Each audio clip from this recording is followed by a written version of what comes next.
जीवन गठनपूर्ण परमाणु चेतन इकाई है। अब इसको कौन बनाता है, यह भी बात आती है। अभी रुक सभी जाते, बस बस बस बस, अभी रुक जाते हैं। अभी तक हमारे ये जो धर्म थे, ये जो अध्यात्मवाद था, इसमें जो ग्रंथ हमने पढ़े थे, कोई शिव पुराण हो, देवी पुराण हो, विष्णु पुराण हो, इन सब में बात आई थी कि ये जितनी भी इकाइयां हैं प्रकृति में, शिव पुराण कहता है कि ये सारी इकाइयां शिव ने बनाई है। विष्णु पुराण कहता है कि विष्णु ने बनाई है। देवी पुराण कहता है कि ये देवी की महिमा है। तो ये बात आती बनाने वाली। अब बात ये आती है, जब भी हम बात करते हैं कि मानव शरीर और जीवन का अभाज्य संयुक्त रूप है, तो फिर बात ये आती है कि ये जीवन बनाया किसने। बाबा जी कह रहे हैं जीवन गठन पूर्ण इकाई है।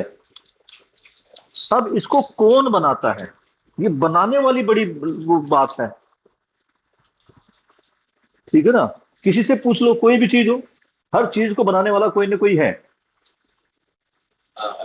जब प्रकृति की हर इकाई को ये बता दिया कि इनको कोई ना कोई बना रहा है, तो अब ये बात तो उठेगी कि जीवन को किसने बनाया।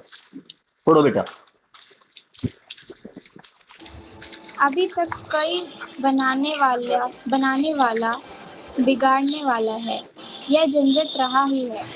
उसी आधार पर मानव भी सोचता है हम भी बना सकते हैं, बिगाड़ सकते हैं। यही विज्ञान का मूल आधार है। तो बना सकते हैं, बिगाड़ सकते हैं के झंझट में पड़ने के कारण काफी कुंठाए। कुंठाई का चुंकी है। कुछ देश कहते हैं हम एटम बम बना सकते हैं। बेटे कहाँ से पढ़ कुछ रहे हो आप, ये कहाँ से पढ़ रहे हो? ये मैंने ऊपर कर दिया, बुक में से पढ़ रहे हो, कोई और से शायद पढ़ रहे हो? बुक में से सर। ठीक है, थोड़ा ध्यान से पढ़ो।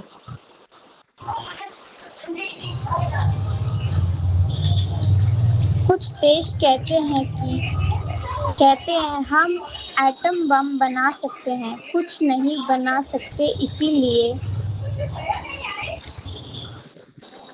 यह समानता का कोई अर्थ नहीं हुआ, क्योंकि समानता अस्तित्व सहजता में ही है और बम बनाना सह अस्तित्व विरोधी है। अस्तित्व जो है सह अस्तित्व सहज है। असहजता में हम कुछ भी करते हैं, कहीं ना कहीं उसका विरोध होता ही है। इस तरह व्यापार हो जाए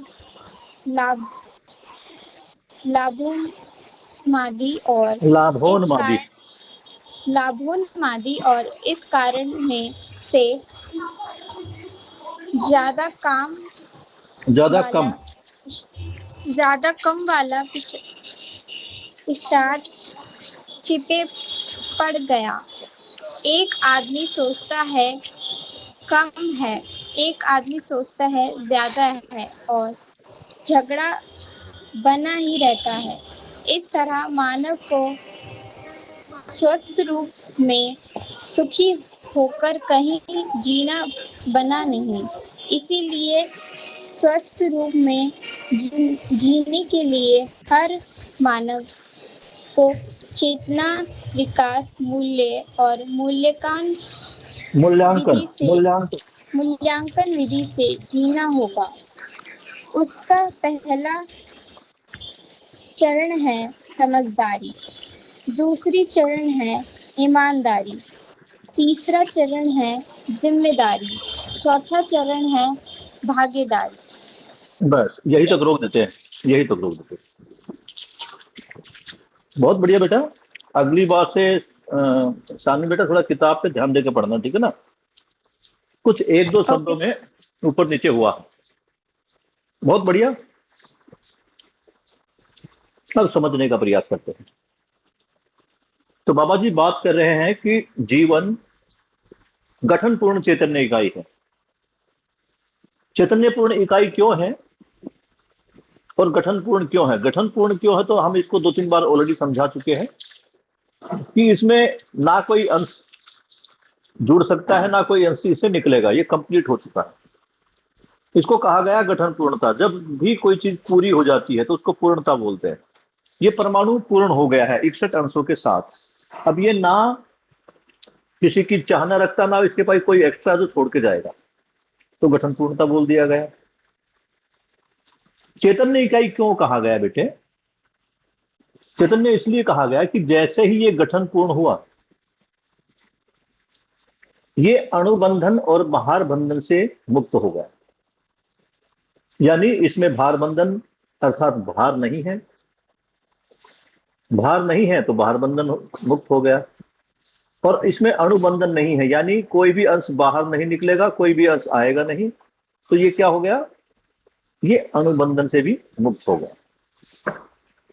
दो चीजों से मुक्त हुआ तो एक तीसरी चीज से युक्त हो गया। युक्त होने का मतलब तीसरी चीज इसके अंदर ऐड हो गई। वो क्या ऐड हो गई? वो ऐड हो गई जीने की आशा। जीवन में क्या है? जीने की आशा, क्योंकि कोई भी जीवन मरता नहीं है। और जब ये जीवन शरीर में जाता है तो ये शरीर को बचाने का प्रयास करता है। यानी वो नहीं चाहता कि जिस शरीर को इस जीवन ने धारण किया है वो मरे। अभी तक कोई, अब बात यह है कि इसको बनाया किसने? ये जो चैतन्य इकाई जो है, ये गठन पूर्णता जो हुई, ये हुई कैसे? इसको किसने बनाया? अभी तक कोई बनाने वाला, बिगाड़ने वाला है, ये झंझट रहा ही है। बाबा जी कहते जब हम धर्म की बातें करते, धर्म को पढ़ते और हम अध्यात्म की बात करते हैं, तो अध्यात्म कहता ही है, अध्यात्म में कोई न कोई इस सृष्टि को बनाने वाला बताया ही गया है। जैसे मैंने पहले बताया कि शिव महापुराण में कहा गया है समस्त जगत की रचना शिव से हुई। वेदों के अनुसार ब्रह्म से रचना हुई। अच्छा, ये ब्रह्म से रचना हुई मुझे क्लियर नहीं है कि वेदों में कहा गया, क्योंकि मैंने वेद नहीं पढ़े हैं। लेकिन किसी किसी ग्रंथ में कहा गया है कि रचना ब्रह्मा ने की। विष्णु पुराण में तो स्पष्ट है कि विष्णु से इस जगत की रक्षा हुई। देवी पुराण में देवी से रचना हुई। तो अब यही बात है कि अगर ये चैतन्य इकाई है तो बनाया किसने? ये धरती, चांद, सितारे किसने बनाए? ये सब भगवान की बातें आ जाती कि भगवान ने बनाए।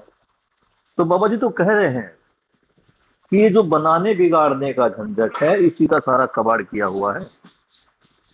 इसी आधार पर मानव भी सोचता है, क्योंकि जैसा मानव ने देखा, जैसा मानव ने सीखा, वो मानव वही तो कर रहा है। पर मानव के साथ हुआ क्या था? मानव के साथ तो यही हुआ था कि कोई बनाने बिगाड़ने वाला है।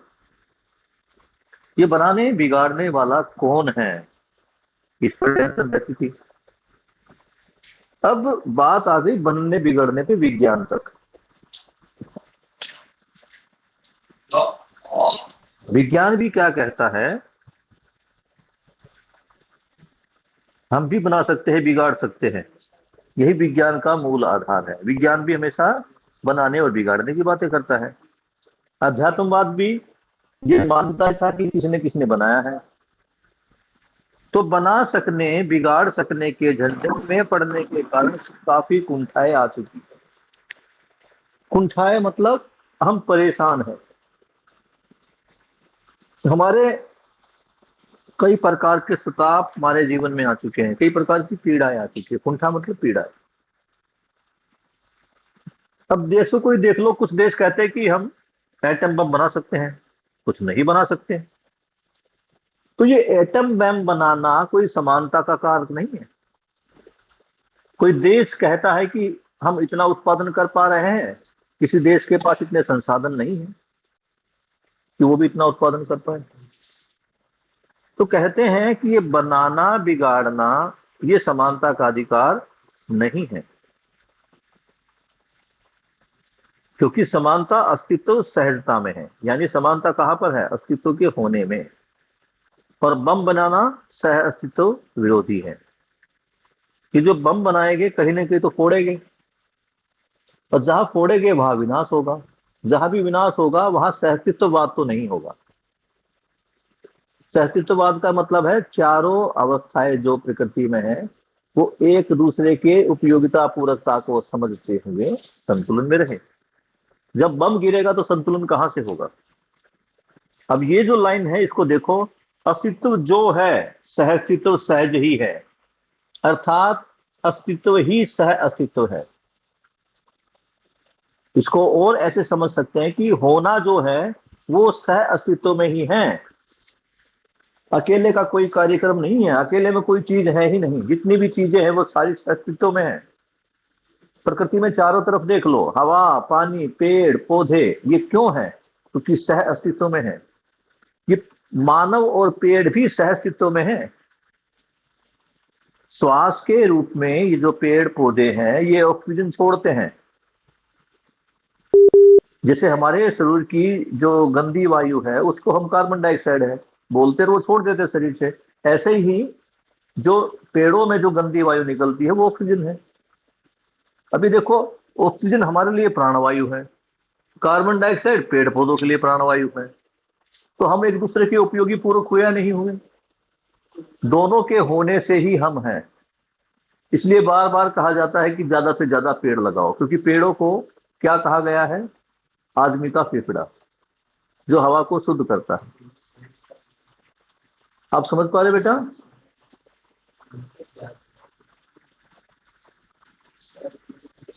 क्यों सानवी, समझ में आ रहा है बेटा? Yes sir. तो हम एक दूसरे की उपयोगी पूरक है। जब हम चारों अवस्थाओं की बातें करते हैं तो चारों जो अवस्थाएं हैं ये सभी अवस्थाएं एक दूसरे के लिए उपयोगी पूरक है ही। तो ये साथ है, यही सहअस्तित्व है। सहजता किसमें थी? अस्तित्व में। और बम बनाने में क्या थी? असहजता। असहजता से हम कुछ भी करते हैं तो उसका विरोध ही होता है। जब भी कुछ चीज असहज होती है, अनकंफर्टेबल होती है, तो अनकंफर्टेबल चीजें तुम्हारे को खुश रखती है या परेशान करती है? श्याम, अगर जीवन में कुछ भी अनकंफर्टेबल होता है, परेशान करती है सर। और जब भी कोई चीज सहजता में होती है, कोई चीज तुम्हें सहजता से उपलब्ध हो गई, जैसे ऑक्सीजन हमें सहजता से उपलब्ध हो गई, पीने का पानी हमें सहजता से उपलब्ध हो गया। अगर इसी पीने के पानी के लिए हमें 50 रुपए की बोतल लेनी पड़े तो उसमें क्या होगा? कंफर्टेबल होगा, अनकंफर्टेबल होगा? अनकंफर्टेबल। Uncomfortable sir. बस यही कहती जो सहजता है।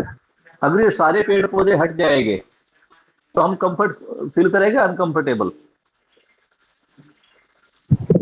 अनकंफर्टेबल। ये जब बॉम्ब फटेगा ये पेड़ पौधे बचेगा या नहीं बचेंगे? नहीं बचेंगे। नहीं बचेंगे। मानव बचेगा, नहीं बचेगा? नहीं बचेगा। नहीं। पदार्थ बचेगा या नहीं बचेगा?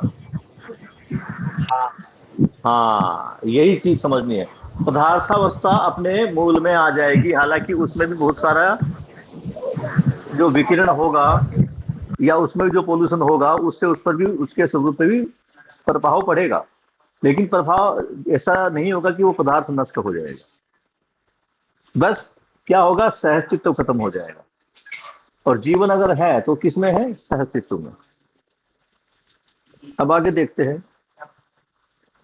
इसी तरह व्यापार हो गया लाभोन्मादी। व्यापार क्या हो गया? लाभोन्मादी। क्यों? क्योंकि कहीं भी सहजता नहीं थी। लाभोन्मादी का मतलब है कि व्यवहार, जो व्यापार है हम केवल लाभ कमाने के लिए करते हैं। जितने भी व्यापारी, छोटा या बड़ा, सबको क्या चाहिए? लाभ। और सबसे बड़ी बात यह है कि इस लाभ की कोई सीमा नहीं है। ये भी नहीं कि मुझे 5% कमाना, 10% कमाना, 1000% कमाना, कोई लिमिट है ही नहीं। सब ज्यादा से ज्यादा लाभ ही कमाना चाहते हैं।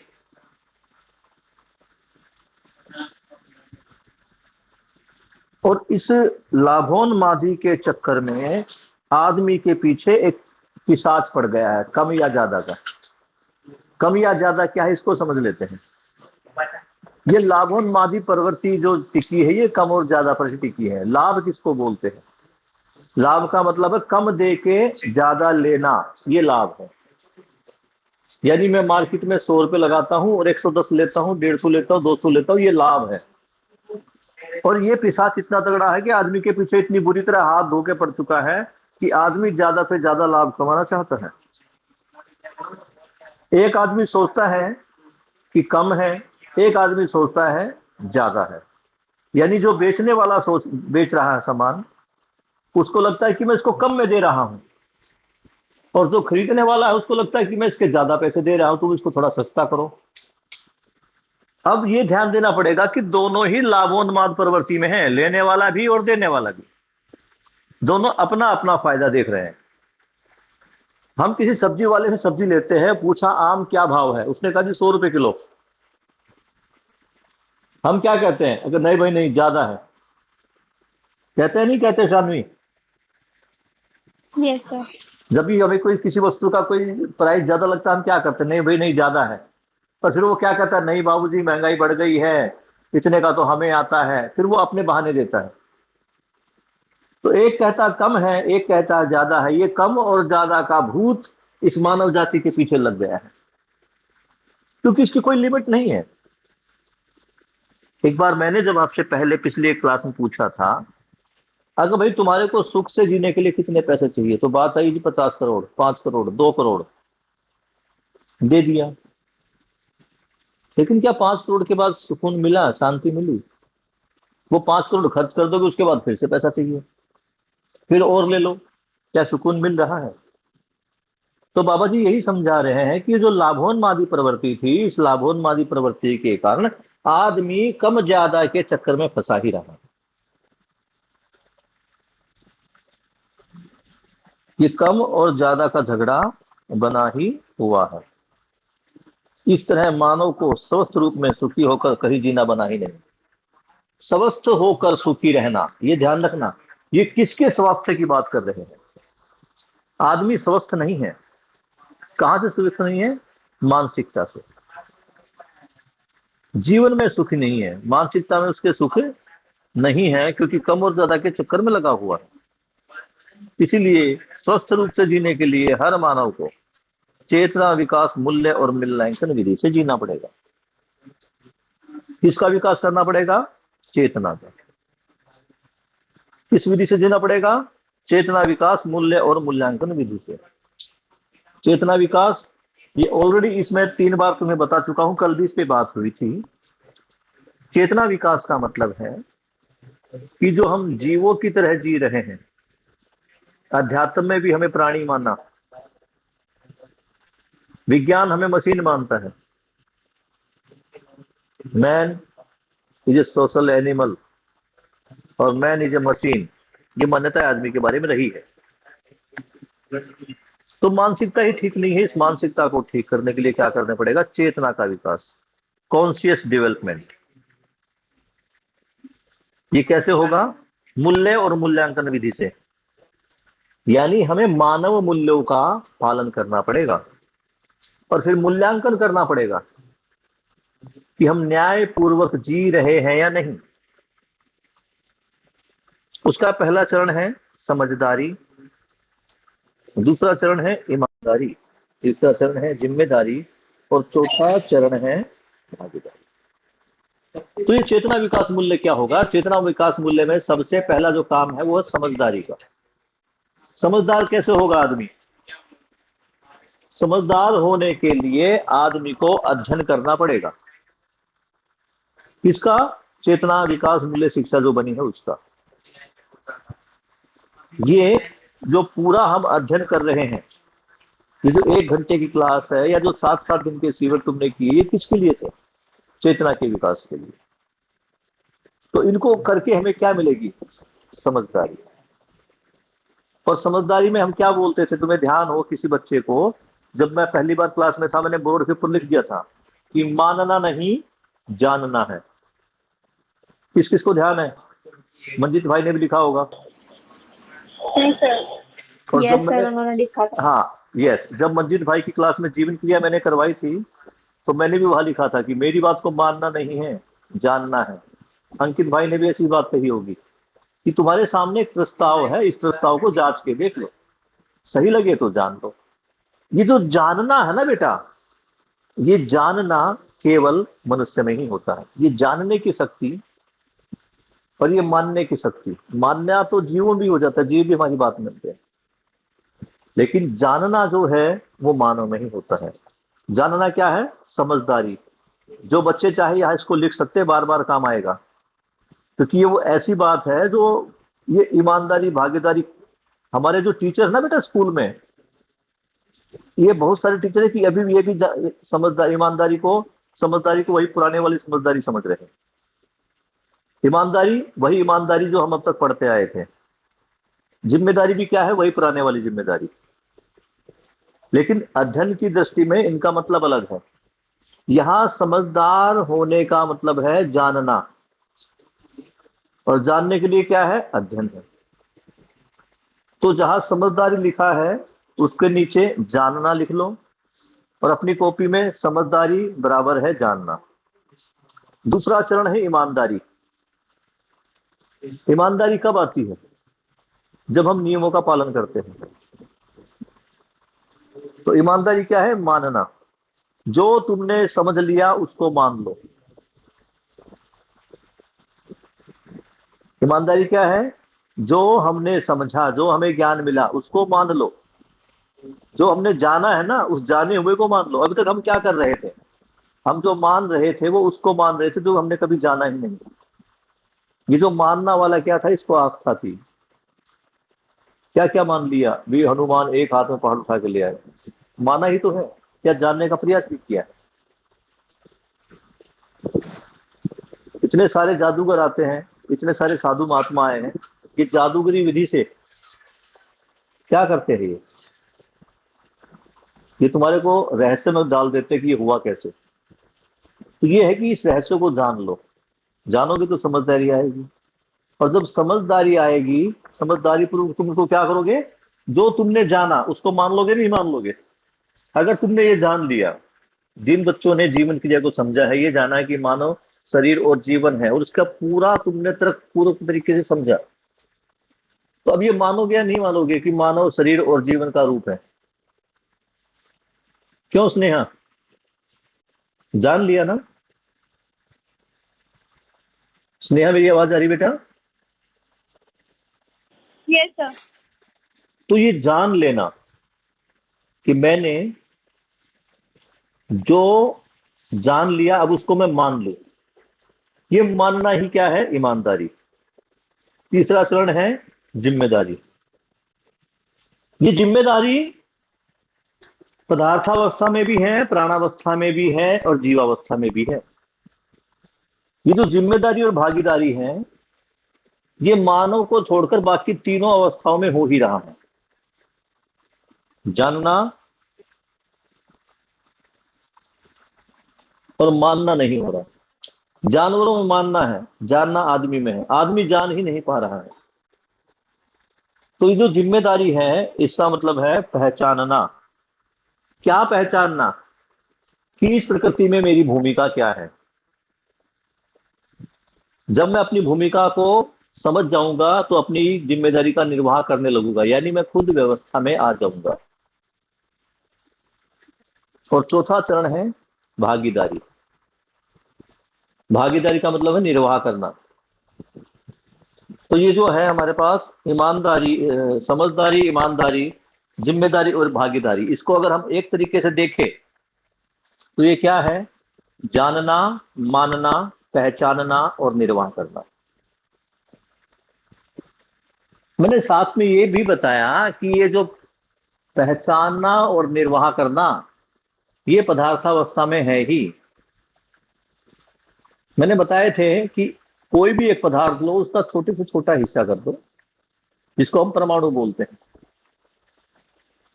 एक परमाणु अपने जैसे परमाणु को समझता है, इसलिए उसके साथ रहता है। परमाणु से जब अणु बनता है, वो अणु भी अपने जैसे दूसरे अणु को पहचान के उसके साथ निर्वाह करता है।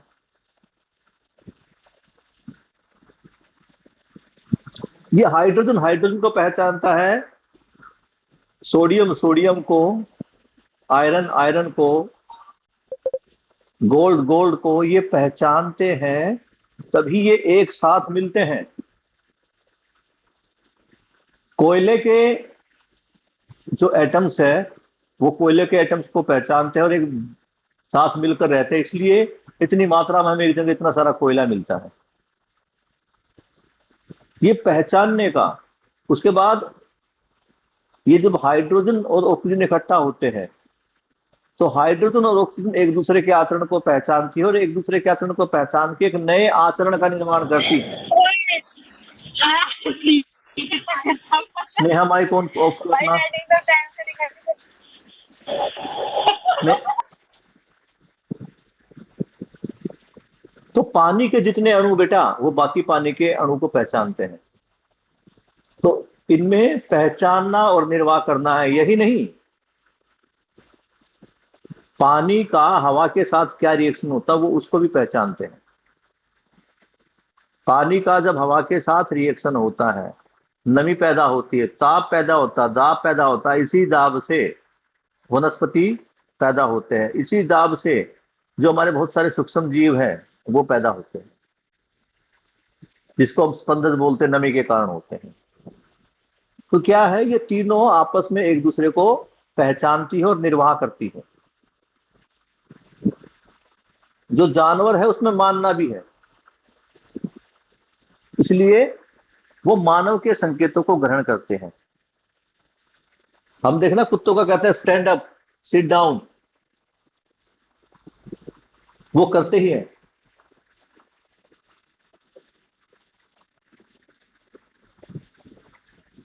क्यों बेटा जी, होता है ना ऐसा, हम कुत्ते को डायरेक्शन देते हैं तो कुत्ता हमारे डायरेक्शन को मानता है ना, या नहीं मानता? यस तो जानना यस सर, मानता है। पहचानना इन सब में है, लेकिन ये जो जानने वाली बात है ये केवल मानव में ही है। जानता कैसे है आदमी? पढ़ के। अभी हमने जो विज्ञान को जाना, हमने मैथ को जाना, जो इंग्लिश को जाना, जो एसएसटी को जाना, इतिहास को जाना, कैसे जाना? पढ़ के जाना। ये जानने की क्रिया किसमें होती? केवल मानव में। तो बस बाबा जी इतना ही बता रहे हैं कि हमें जो चेतना विकास कार्यक्रम करना है, यानी जो जानवरों से हमने मानव चेतना में आना है, इसके लिए हमारे पास 4 कार्यक्रम है, 4 चरण है। वो है पहले समझदार होना, यानी समझना, यानी जानना, ईमानदारी, मानना, जिम्मेदारी, पहचानना, और भागीदारी, उस जिम्मेदारी का निर्वाह करना। यस बेटा जी, आगे पढ़े? Yes sir. चलो। इन 4 चरणों में मानव को अपनी समझदारी को प्रमाणित करना है। समझदारी के अर्थ में 3 चीजें हैं: जीवन ज्ञान, सह अस्तित्व दर्शन ज्ञान, मानवता पूर्ण आचरण ज्ञान। जीवन के स्वरूप के बारे में आपको बतलाया। जीवन नित्य है, सुखकांक्षी है और सुख को सुख मानव सुख सुखाकांक्षी, यानी सुख का, सुखकांक्षी हाँ, सुखाकांक्षी। और सुख को मानव परंपरा में ही प्रमाणित कर सकता है। इसके लिए प्रत्यय करने का पहला मुद्दा है जीवन को समझना। जीवन का नाम है जीवन विद्या। जिसका नाम है जीवन मुद्द, जिसका नाम है बेटा तुम ध्यान से पढ़ो, सामने बहुत बढ़िया पढ़ रही हो, थोड़ा ध्यान देके पढ़ो ना। Okay sir. जिसका नाम है जीवन विद्या। विद्या का धारक वाहक जीवन है। यहाँ तुम्हें जो शब्द कठिन लगे उस पर नोट करते रहो। ये एक धारक वारक शब्द आया है, इसको कौन जानता हो देखना, है ना? विद्या के स्वरूप में 3 भाग होते हैं: विद्या, विद्वता और विद्वान।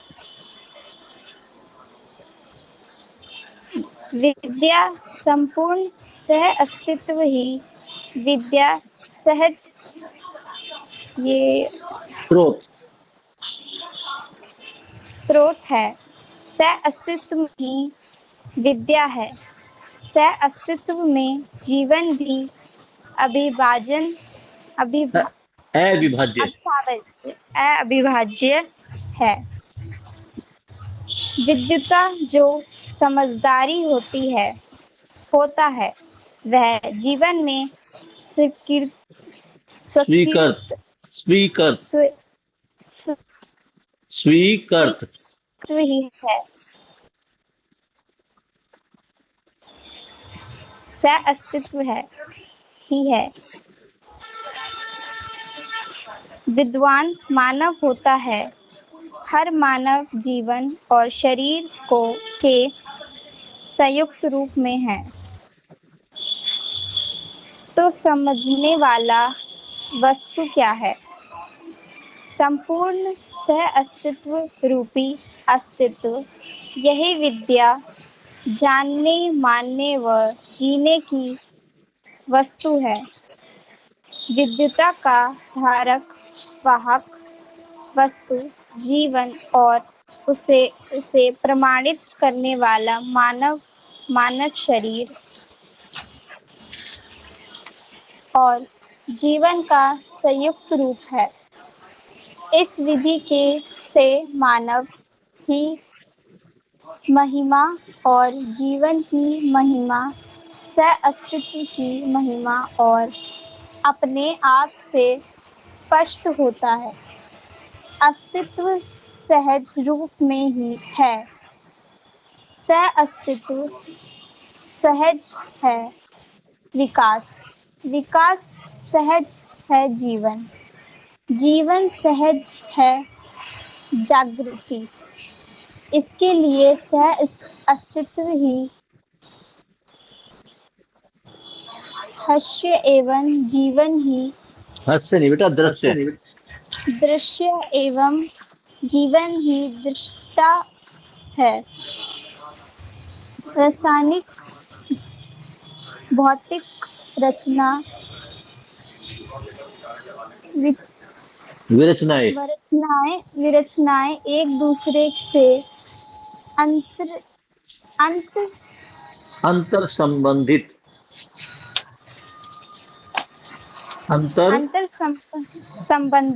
कर्म में है।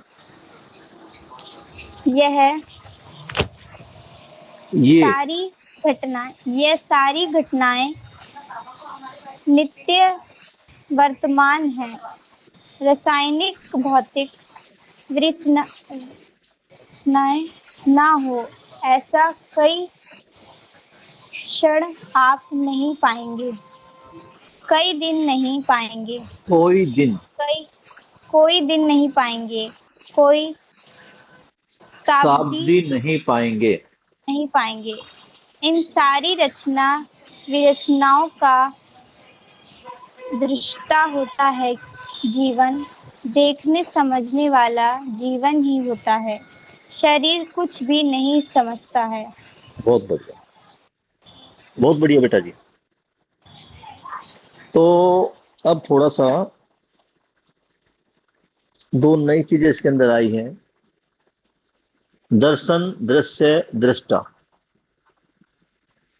इन पर बात करेंगे, लेकिन इससे पहले जो टॉपिक हम छेड़ रखा उसको पूरा करते हैं।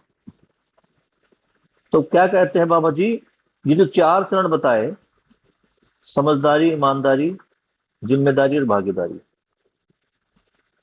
तो समझदारी के अर्थ में 3 चीजें हैं। समझदारी मतलब समझ। तो समझ में 3 चीजें हैं। क्या समझना है उसको देखना है। तो समझना क्या है? जीवन ज्ञान, यानी जीवन क्या है और जीवन क्रियाएं। समझ में आई, नहीं आई दोबारा समझा देंगे। सह अस्तित्व दर्शन ज्ञान, यानी व्यापक और व्यापक में संपृक्त जड़ चैतन्य इकाई। और अगला है मानवीयता पूर्ण आचरण ज्ञान, यानी करना क्या है। तो समझदारी या समझ किसके लिए करनी है कि मैं क्या हूं, ये संसार क्या है और करना क्या है। यही समझ में आ जाए तो आदमी समझदार हो जाए। भाई शुरू से जितने भी ये जो वाद आए हैं, जितने भी दर्शन आए हैं, मनुष्य को समझदार बनाने के लिए आए हैं। इन्होंने अपने अपने तर्क रखे हैं, लेकिन अब तक ऐसा कोई दिखा नहीं जो मनुष्य समझदार होकर सुख से जीने लगा।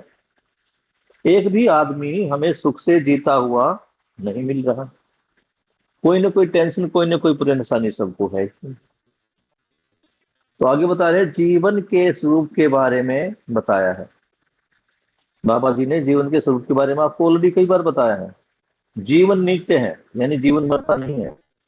सुखाकांक्षी है, यानी जीवन को सुख चाहिए, और सुख को मानव परंपरा में प्रमाणित कर सकता है। ये जो मानव है, इस सुख की परंपरा बना सकता है, यानी निरंतर सुख हो, उसकी परंपरा बने।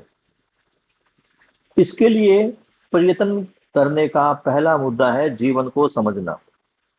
तो अब जब बात आई है, बाबा जी कह रहे हैं जीवन ज्ञान, तो यह जीवन को समझना पड़ेगा।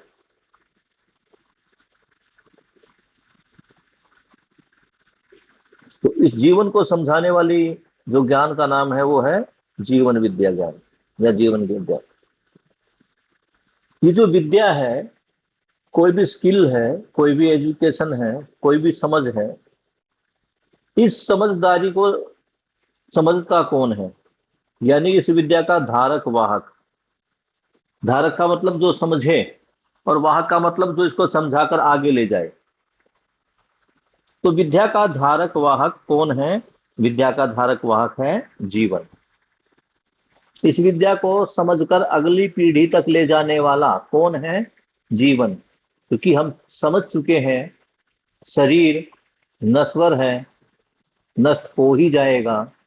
जीवन, जीवन अक्षय बल अक्षय शक्ति संपन्न है, ये अमर है। तो सारी समझदारी किसको चाहिए? जीवन को। जीवन ही समझकर प्रमाणित होना चाहता है। किसको प्रमाणित करना चाहता है जीवन? कि वो निरंतर सुख रह सकता है। वो सहअस्तित्व को प्रमाणित करना चाहता है। खुशी और सुख कहाँ है? सह अस्तित्व में। प्रमाणित क्या करना है? सह अस्तित्व में। बाकी सारी तीनों अवस्थाएं सह अस्तित्व में है, मानव नहीं है। मानव भी अगर सह अस्तित्व को प्रमाणित कर दे, और करना ही पड़ेगा, क्योंकि मानव का जन्म ही सह अस्तित्व को प्रमाणित करने के लिए हुआ है।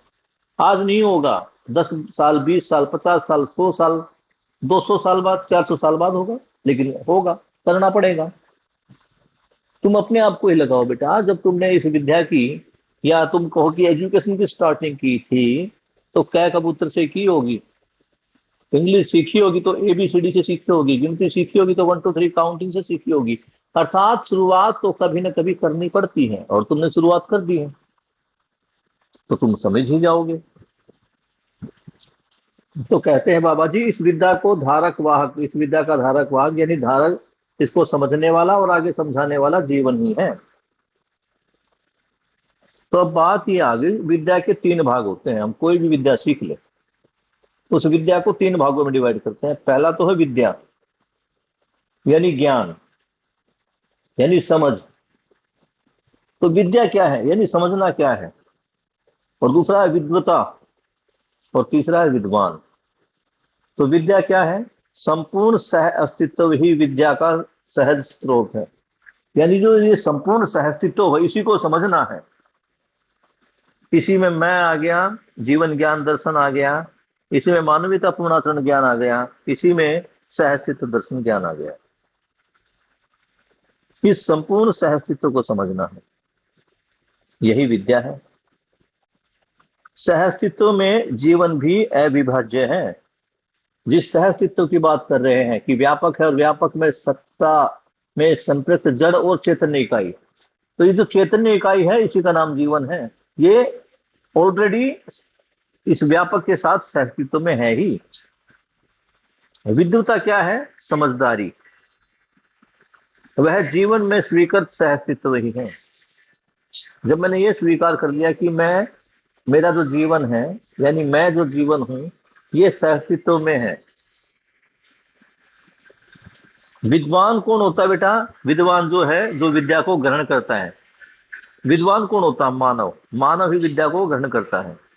तो 3 चीजें आई है, विद्या, विद्वता, विद्वान।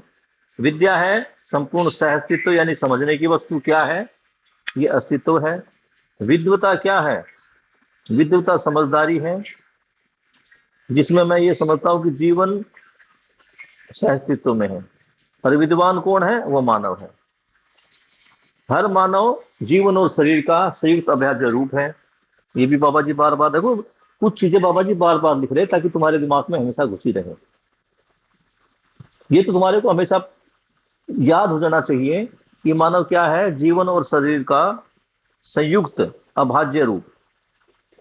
तो समझने वाला वस्तु क्या है, संपूर्ण सह अस्तित्व रूपी अस्तित्व।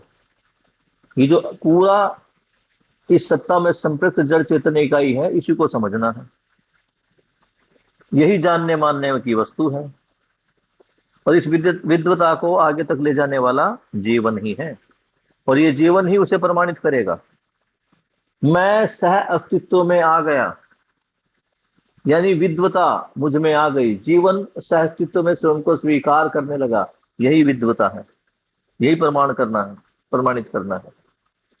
मानव शरीर और जीवन का संयुक्त रूप है। देखो बाबा जी ने इसी पैरे में दूसरी बार लिखा है। इस विधि से मानव की महिमा और जीवन की महिमा, सहअस्तित्व की महिमा अपने आप में स्पष्ट है। जब बाबा जी कह रहे हैं कि सब कुछ सहअस्तित्व में है और मानव भी क्या है, शरीर और जीवन, यानी शरीर और जीवन जब सह अस्तित्व में है तब मानव है। अगर ये सह अस्तित्व में यानी एक साथ नहीं है तो मानव मानव नहीं है। बेटा समझ पा रहे हो? ज्यादा हैवी तो नहीं हो रहा है? नहीं सर। वेरी गुड, बहुत बढ़िया। तो ये थोड़ा सा पैरा हैवी है, इसमें थोड़ा ज्यादा दर्शन है। तो अस्तित्व सहज रूप में है, सह अस्तित्व, सह अस्तित्व सहज है विकास। अस्तित्व सहज रूप में है, सह अस्तित्व, ये जो अस्तित्व ही सह अस्तित्व है। इस सह अस्तित्व में है विकास, इसको समझना है। विकास मतलब एक अवस्था से दूसरी अवस्था का प्रकटन। एक जैसे परमाणुओं का मिलके उस चीज की बड़ी आकृति बनना, अलग अलग परमाणुओं से मिलके कोई नया परमाणु बनना, ये सब विकास है। इन परमाणुओं में जो आदान प्रदान हुआ आपस में, किसी ने कोई अंश दिया, किसी ने कोई अंश लिया, तो एक नई वस्तु बन गई। इसी को विकास बोला गया। तो बाबा जी के क्या कह रहे हैं कि सहअस्तित्व सहज है विकास और विकास सहज है जीवन। यानी जब परमाणु में विकास हुआ तो परमाणु गठन पूर्ण हुआ और इससे क्या बना, जीवन। जीवन सहज है जागृति। कि अब अगर जीवन बन गया है तो इसमें क्या, जीवन के आगे अगली स्टेज क्या है, सहज का मतलब अगली स्टेज। तो जीवन सहज क्या है, जागृति।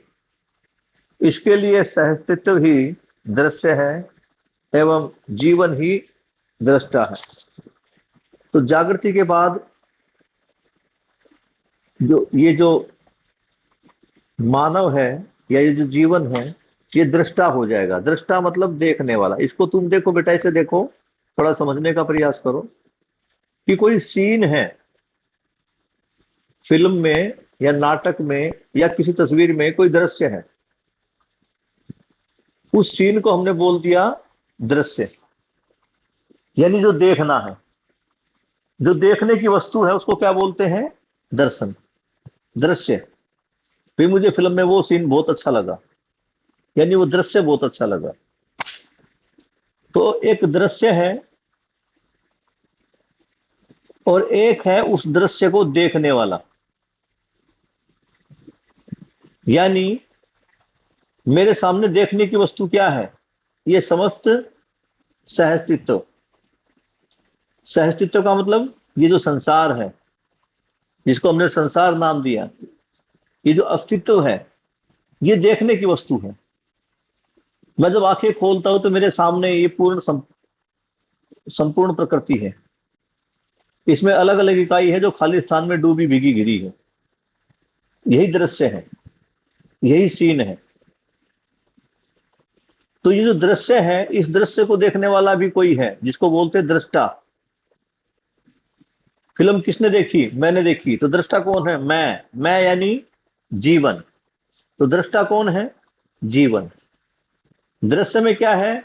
ये पूरी कायनात, ये पूरा सहअस्तित्व। तो सहअस्तित्व दर्शन है और इस दर्शन को देखने वाला दृष्टा जीवन है।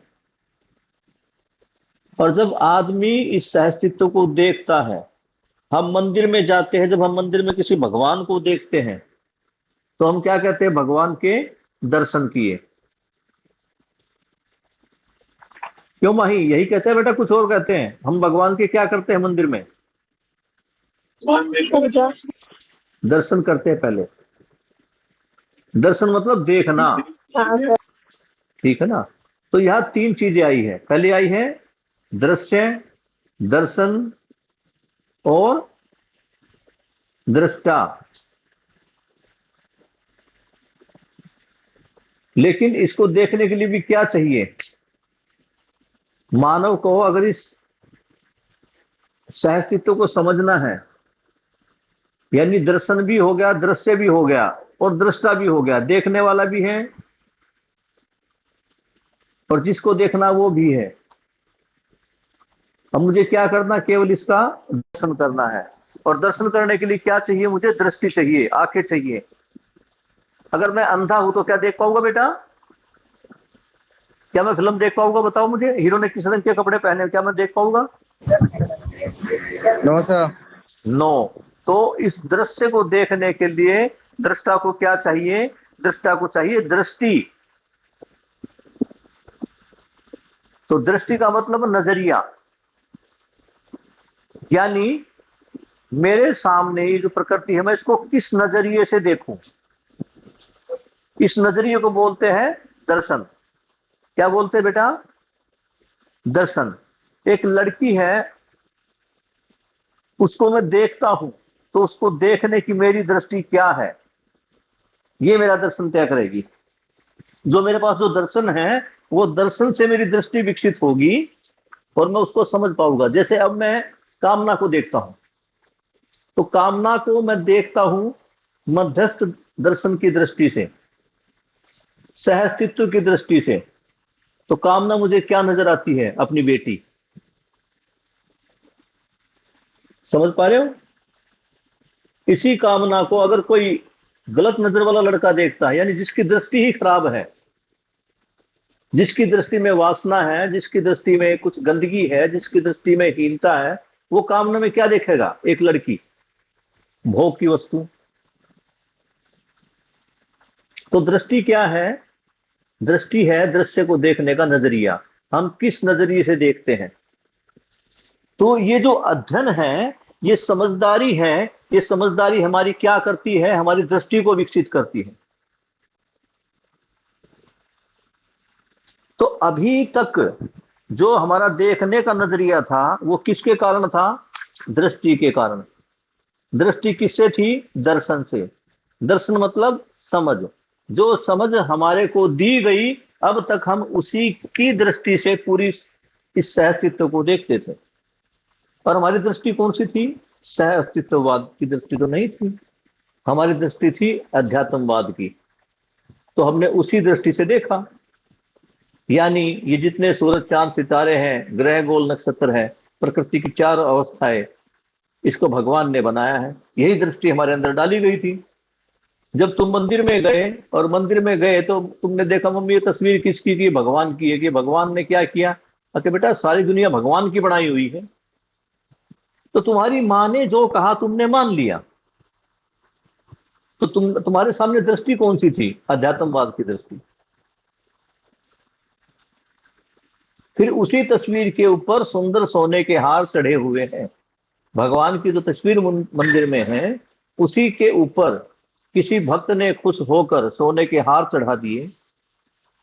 उन सोने के हार से क्या हुआ बेटा? भगवान सुंदर नजर आने लगे। तो कुछ भक्त जो थे वो उसको देखकर खुश हो रहे हैं, लेकिन उसमें एक भक्त और है जो विज्ञान की दृष्टि से देख रहा है कि भगवान भगवान कुछ नहीं है, ये पैसा अगर मेरे पास आ जाता है तो मैं सुख सुविधाओं का संग्रहण कर सकता हूं। वो वहां से तस्वीरों से सोने को चुरा लेता है।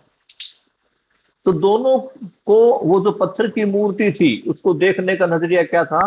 दोनों का अलग अलग था। एक को उसमें भगवान नजर आ रहे थे और एक में उसको संग्रह सुविधा याद आ रही थी। उसमें लाभ दिखाई दे रहा था कि ये मूर्तियां इतने की बिक सकती हैं। ये सारा जो दोनों की जो सोच में जो परिवर्तन था, सोच में जो फर्क था, ये किसका फर्क था? ये था नजरिए का। और ये नजरिया किसके कारण होता है बेटे? दर्शन के कारण। दर्शन माने शिक्षा के कारण, समझ के कारण। तो अब जो हम तुम्हारा बदलने का प्रयास कर रहे हैं, मानव सुखी कैसे होगा? बदलना क्या?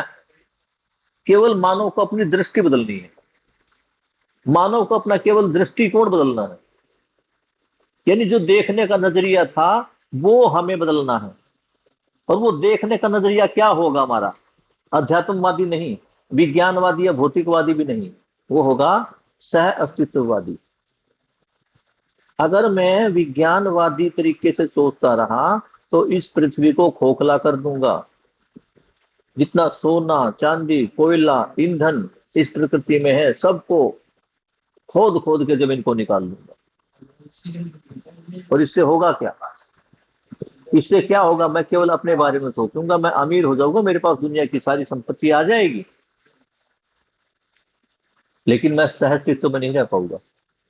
आखिरकार मुझे रहना तो इसी पृथ्वी पर है।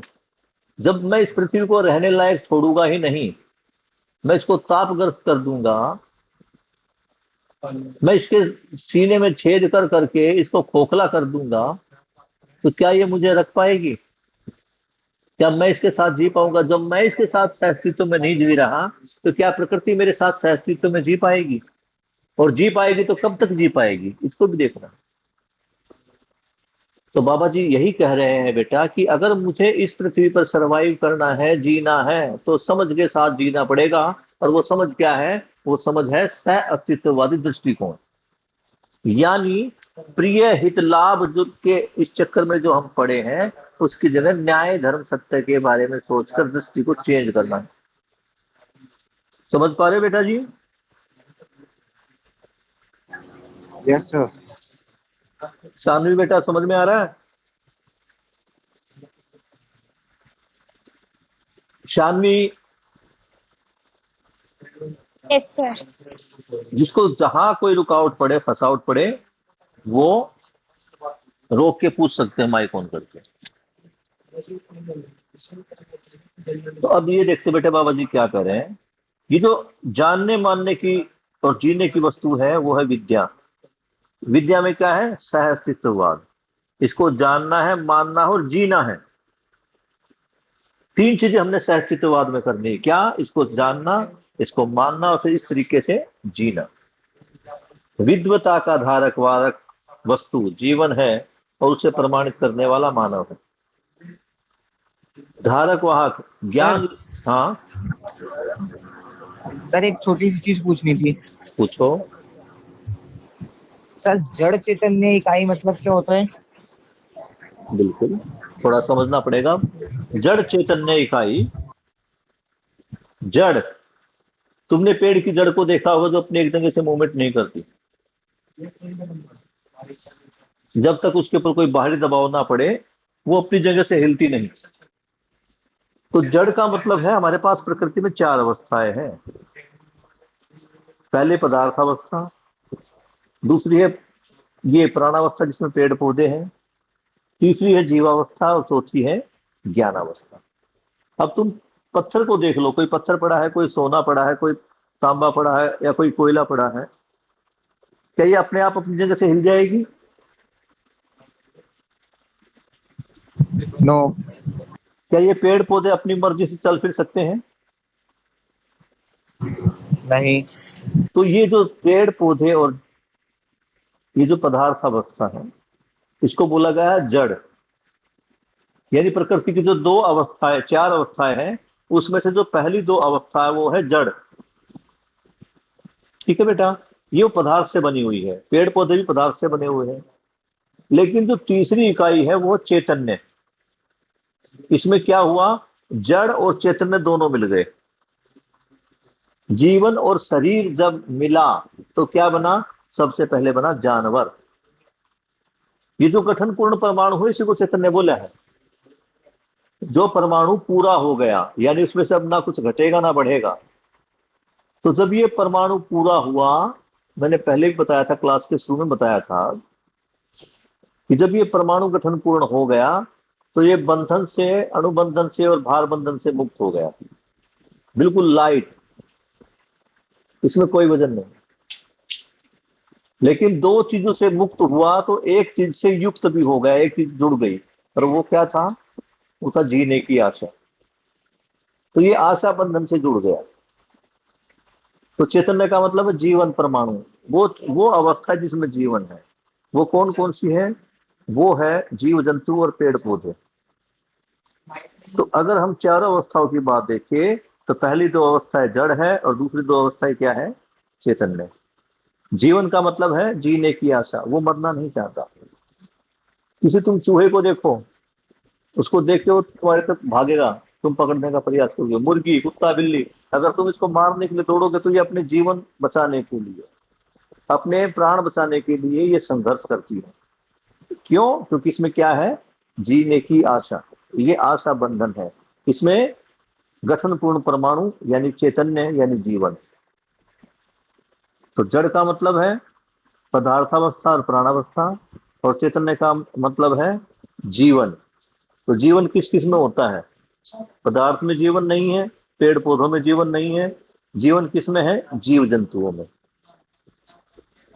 और कौन से जीव जंतु? हर एक जीव जंतु में जीवन नहीं, ध्यान रखना इस चीज का बेटा, ये समझना है। ये जो नाली वाले कीड़े हैं, ये मक्खी है, मच्छर है, चींटियां है, इनमें जीवन नहीं है। अध्यात्मवाद तो कहता है कि पेड़ पौधों में भी जीवन है। 80 लाख योनियां बताता है कि 80 लाख तरह के जीव जंतु इस प्रकृति पर है और सब में जीवन है। लेकिन बाबा जी थोड़ा सा इनका खंडन करते हैं और बाबा जी बोलते हैं कि ये जड़ इकाई ही है, ये ठीक अपनी जगह से हिलते जुलते रहते हैं, लेकिन इसमें चैतन्य इकाई नहीं, यानी जीवन नहीं है। तो फिर बाबा जी से पूछा कि भाई आपने जीवन किस में माना है, किसको जीवन कह रहे हैं?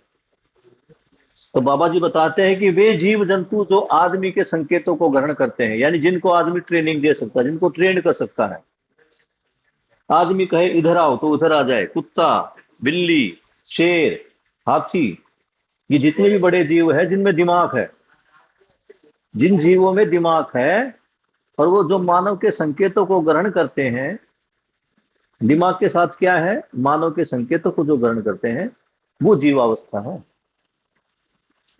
समझे बेटा? जड़ चैतन्य समझ में आ गया? यानी ये जो खाली स्थान है, इस खाली स्थान में ही सारा जड़ चैतन्य यानी चारों अवस्थाएं। व्यापक में संपृक्त जड़ और चैतन्य इकाई का मतलब है व्यापक में संपृक्त यानी डूबी भीगी घिरी चारों अवस्थाएं। अब बताओ Shyam. Okay sir. Very good, आगे पढ़े।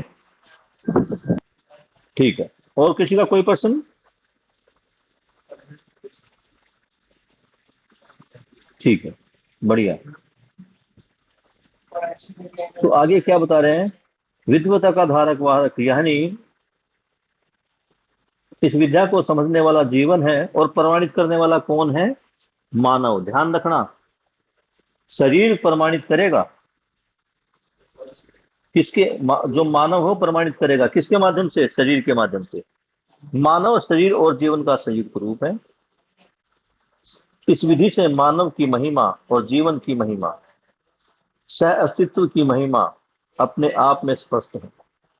यानी मानव भी सह अस्तित्व में है। किसके? शरीर और जीवन के रूप में। अस्तित्व सहज रूप में है सह अस्तित्ववाद। यानी ये जो सह अस्तित्ववाद है, ये किस रूप में है? ये है अस्तित्व के रूप में। अस्तित्व किसके रूप में है? सह अस्तित्व के रूप में। एक अकेली चीज का कोई वजूद नहीं है। सह अस्तित्ववाद में ही सारी वस्तुएं हैं, सह अस्तित्व में ही ये इकाइयां हैं। अलग अलग करके देखे तो कोई अपने आप में अलग इकाई नहीं है। सारी इकाई एक दूसरे से उपयोगिता पूरक विधि से जुड़ी हुई है। इसी को कहा गया अस्तित्व, सह अस्तित्व। अगर इस पूरे अध्ययन को, ये सारी जो 12, 13, 14 किताबें हैं, इसमें कोई पूछे कि बाबा जी क्या कहना चाहते हैं, इसका की पॉइंट क्या है, सारी के सारे अध्ययन का की पॉइंट क्या है, एक लाइन में अगर सारा अध्ययन बताना हो तो बाबा जी से पूछा किसी ने, बाबा जी किताबें तो 12 लिख दी, लेकिन शॉर्टकट में अगर इसको हम कहें तो क्या है ये, कभी शॉर्टकट कुछ नहीं होता, लेकिन सारी विद्या का एक ही मूल है, और वो मूल है अस्तित्व, सह अस्तित्व है। यानी मेरा होना, मेरा अकेले का होना नहीं है, मेरा होना इन सब के साथ होना है। जड़, चैतन्य और व्यापक, इन सब के साथ ही मैं हूं, अकेले का कोई कार्यक्रम नहीं है। अस्तित्व सहज रूप में है, सहअस्तित्व, सहअस्तित्व सहज है विकास, इस सहअस्तित्व में ही विकास है। विकास जब गठन पूर्ण हुआ तो जीवन बना, जीवन में जागृति है। अब बाबा जी दृश्य दृष्टा की बात बता रहे हैं, ये क्लियर है कि कोई सीन है जिसे देखना है, वो सीन है सहअस्तित्व का, जिसको नाम दिया हमने दृश्य, देखने वाला दृष्टा। लेकिन उसको किस नजरिए से देख रहा है, वो जो नजरिया है उसका देखने का, वो है उसकी दृष्टि और उसका दर्शन। तो आगे बता रहे हैं, रासायनिक रासायनिक भौतिक रचना विरचना एक दूसरे से अंतर संबंध है।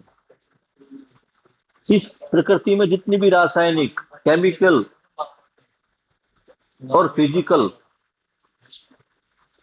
जो क्रियाएं हैं, रासायनिक और भौतिक क्रियाएं, इसमें देखोगे रचना विरचना है, यानी कोई चीज पैदा हो रही है, कोई मर रही है, और ये सारी घटनाएं नित्य वर्तमान है। नित्य वर्तमान का मतलब है चलती रहती हैं। आज इसी पल हजारों चीजें बिगड़ी हैं, हजारों चीजें बनी हैं। पता नहीं कितने जीव जंतु, मानव शरीर आज पैदा हुए हैं, और आज के इसी पल में कितने मानव शरीर मरे हैं। तो ये जो रचना विरचना है, नित्य वर्तमान है, यानी चलती रहती है, पहले भी थी और आज भी है। नित्य वर्तमान का मतलब क्या है कि पहले भी थी और आज भी थी, लेकिन है किस रूप में? व्यवस्था के रूप में। नित्य वर्तमान का होना है व्यवस्था के रूप में होना। रासायनिक भौतिक रचनाएं ना हो, या रासायनिक भौतिक रचनाएं ना हो, ऐसा कोई पल आप देखोगे नहीं। इस प्रकृति में कोई ऐसा पल नहीं है जहां कोई ना कोई रचना ना हो या कोई ना कोई रचना ना हो। हर माइक्रो सेकंड में कुछ ना कुछ पैदा हो रहा है, कुछ ना कुछ समाप्त हो रहा है। कोई दिन नहीं पाएंगे, कोई शताब्दी नहीं पाएंगे। अगर कोई दिन ऐसा बता दे भाई आज इस सृष्टि में कहीं कोई चीज पैदा नहीं हुई, या आज कोई चीज नहीं मरी, तो ऐसा कोई दिन या कोई साल, कोई महीना नहीं है। इन सारी रचना विरचनाओं का दृष्टा होता है जीवन। ये रचना विरचना हो रही है, इसको देखने वाला कौन है, इसका दृष्टा कौन है? अस्तित्व में जितना भी जो कुछ घटित हो रहा है, ये सूरज, चांद, सितारे, पेड़ पौधे, इनको देखने वाला कौन है, समझने वाला कौन है? मानव। और मानव में कौन दृष्टा है? जीवन। लेकिन इसको देखने के लिए, समझने के लिए प्रयोग किसका करता है? ये शरीर का। समझ में आ रही बेटा जी? Yes sir. सानवी आगे पढ़े। टाइम क्या हुआ है? कितना टाइम? 10:10 हो गए बेटा, यही रोकेंगे, ठीक है? आज अगर किसी बच्चे का कोई डाउट है तो बताए। किसी को कोई पूछना है? हम भले ही एक पेज पढ़े कोई दिक्कत नहीं है, आधा पेज पढ़े कोई दिक्कत नहीं, लेकिन समझते हुए पढ़ेंगे। और जो चीज समझ में ना आए, कोई शर्माने की बात नहीं है, या कोई इज्जत बेइज्जती सम्मान नहीं है कि सर ने इतनी बार बताया समझ में नहीं आया। कोई दिक्कत नहीं, बार बार पूछो, जब तक समझ ना आए आगे मत बढ़ो, कोई दिक्कत नहीं है। क्यों बेटा माही, समझ में आ रहा बेटा?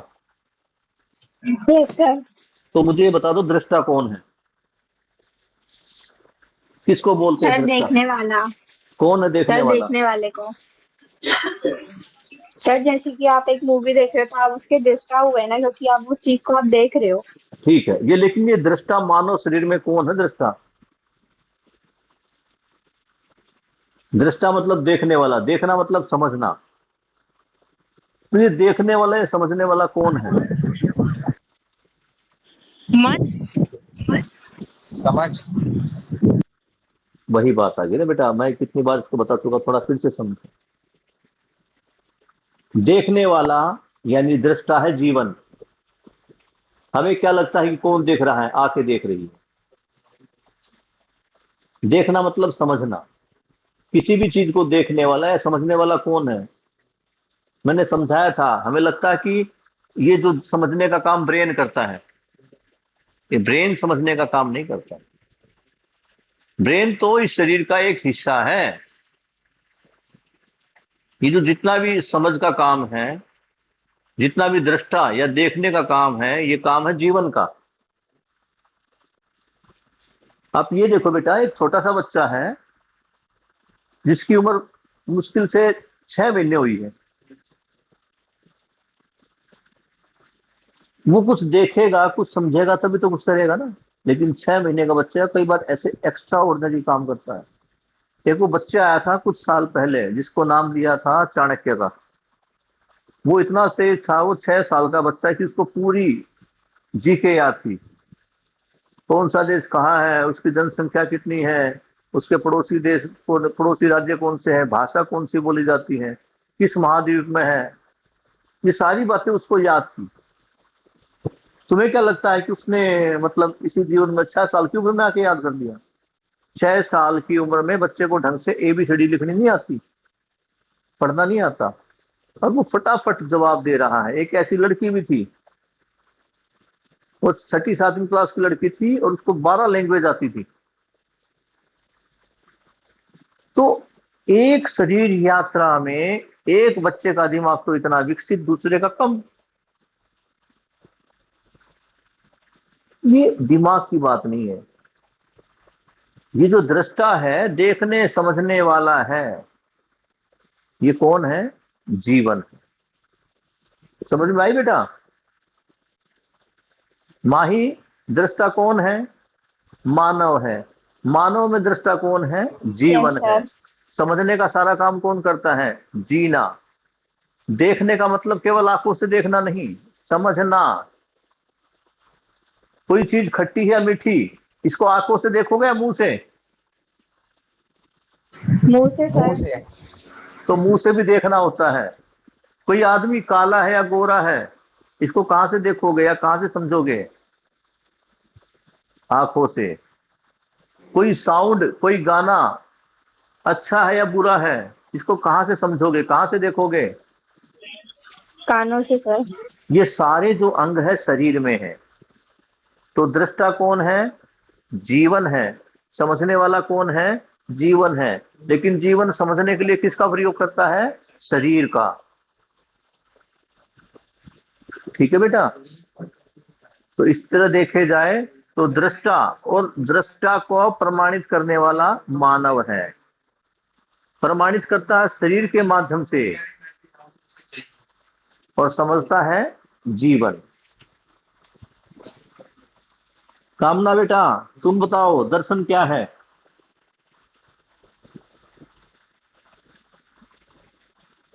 कामना सो जाती है क्या?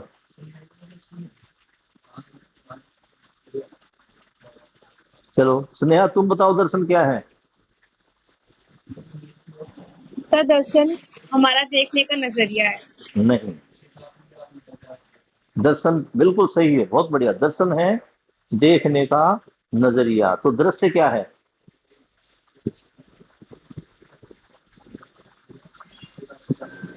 दृश्य जो हमें दिख रहा है। क्या दिख रहा है अपने चारों तरफ? चारों तरफ अवस्था है। चारों तरफ क्या दिखाई दे रहा है, इसी को समझना है। चारों तरफ क्या दिखाई दे रहा है? चारों तरफ सहअस्तित्ववाद दिखाई दे रहा है। यानी खाली स्थान है, और खाली स्थान में मैं भी हूँ, पेड़ पौधे भी हैं, जीव जंतु भी हैं। यानी व्यापक में, यानी खाली स्थान में डूबे, भीगे, घिरे, ये चारों अवस्थाएं, यही दृश्य है। बहुत बढ़िया बेटा। दर्शक और दृष्टा एक ही चीज है, देखने वाला। Very good.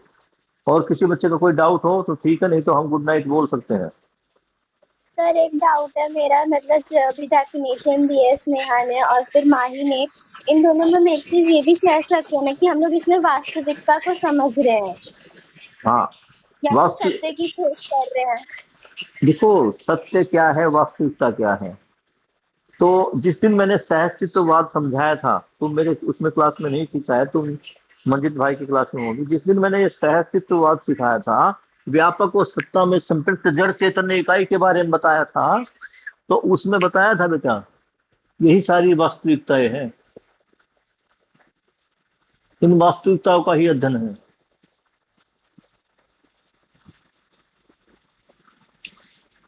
और कामना, मुझे एक बात तुमसे पूछनी बेटा, यस जब मैं सर। जब मैं बोलता हूँ तुम्हारी आवाज नहीं आती, तुम्हारा रिप्लाई नहीं आता, तुम सो जाती हो क्या? नहीं सर, मैं सो नहीं रही होती, मैं एकदम वैसे डेफिनेशन सोच में पड़ जाती हूँ कि हाँ एग्जैक्ट डेफिनेशन दूं क्या मैं। देखो, बात ये नहीं कि एग्जैक्ट डेफिनेशन मिले, बात ये है कि पार्टिसिपेंट मस्त है। जितना समझ में आया उतना बोलो, गलत समझ में आया गलत बोलो, क्योंकि गलत भी समझ में आया तो गलत को ठीक कर देंगे, है ना। माही ने थोड़ा सा इतना अच्छा बोला, लेकिन एक गलती थी, हमने ठीक कर दी। वही सर, मैंने अभी डेफिनेशन अपनी डेफिनेशन नोट किया और फिर वो माही और स्नेहा ने बोला कि हाँ ये होता है, मैं कंफ्यूज कि मैंने तो गलत नहीं लिखी है। देखो देखो, हम जो आंखों से देखते हैं, कानों से सुनते हैं, वो क्या है, जो हमारे चारों तरफ है। किसी को तो हम देखते हैं, सूंघते हैं, समझते हैं, है ना। Yes sir. तो ये चारों तरफ हमारे पास क्या है, हम चारों तरफ क्या देख रहे हैं, सहअस्तित्ववाद। इसमें चारों इकाइयां हैं जो संतुलन पूर्वक जी रही है, इसी का दर्शन है, यानी इसी को देखना है। लेकिन देखना किस तरीके से है, किस नजरिए से है, वो देखना है। एक ही चीज में एक ही लड़की, किसी को माँ नजर आती है, किसी को बहन नजर आती है, किसी को पत्नी नजर आती है, किसी को बेटी नजर आती है, और वही स्त्री किसी को भोग की वस्तु नजर आती है। तो ये क्या है, ये है नजरिया। ये नजरिया क्या है, दर्शन, ये समझ। तो जिसकी जैसी समझ उसको वैसा ही दिखता है। कई बार बोलते हुए ना, जो जैसा समझा वही बोलेगा, जिसने जैसा देखा वही कहेगा। तो जिसकी जैसी दृष्टि वैसा ही। तो सहअस्तित्ववाद में जो दृष्टि है वो क्या है, वो संतुलित है। और सहअस्तित्ववाद क्या कहता है कि शादी से पूर्व सारे मेरे भाई बहन हैं। और तुम इसमें जी के देखो बेटा, जब तुम इस भाव के साथ जियोगे, कोई दबाव नहीं है। कोई बच्चा एक बॉयफ्रेंड रखे, दो रखे, चार रखे, 10 रखे, मेरे ऊपर क्या फर्क पड़ेगा बेटा। फर्क पड़ना तुम्हारे ऊपर, तुम्हारे संबंधों पर, तुम्हारे व्यवहार पर, तुम्हारे आचरण पर। तुम ये देखो, अगर तुम्हारे मम्मी पापा को ये पता लगता है भाई, ये जो लड़का है हमारा श्याम, ये सबको अपनी बहन के रूप में देखता है, तो इससे परिवार में, समाज में श्याम का नाम ऊंचा रहेगा, नीचा रहेगा। ऊंचा रहेगा। अब कामना अगर ये देखती है, या माही ये देखती है कि सारे जितने भी लड़के हैं इस समाज के, सारे लड़के मेरे भाई बहन हैं, तो इसमें जो कामना का कैरेक्टर, ये जो सानवी का कैरेक्टर, या शिल्पा, ये जो लड़की है माही का कैरेक्टर, ये ऊंचा होगा नीचा होगा? ऊंचा होगा सर। तो बस यही तो है, अपने आप को अपनी ही नजर में, परिवार की नजर में, समाज की नजर में ऊंचा उठाना। और ऊंचा उठाना क्या, हम ऊंचे ही है, ज्ञानावस्था की इकाई है, इसी को संस्कार कहा गया है। सहअस्तित्व में जीना और उसकी निरंतरता, इसी को तो सहअस्तित्व में क्या कहा गया है, यही तो संस्कार है। सहअस्तित्व में व्यवस्था के साथ जीना, यही संस्कार है। बहुत बढ़िया। अगर किसी का कोई डाउट नहीं है तो एक एक करके क्लास लेफ्ट कर सकता है।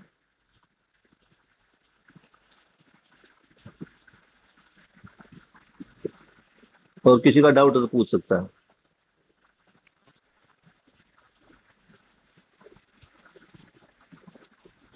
Good night sir. Good night. Good night sir. Good night. Good night.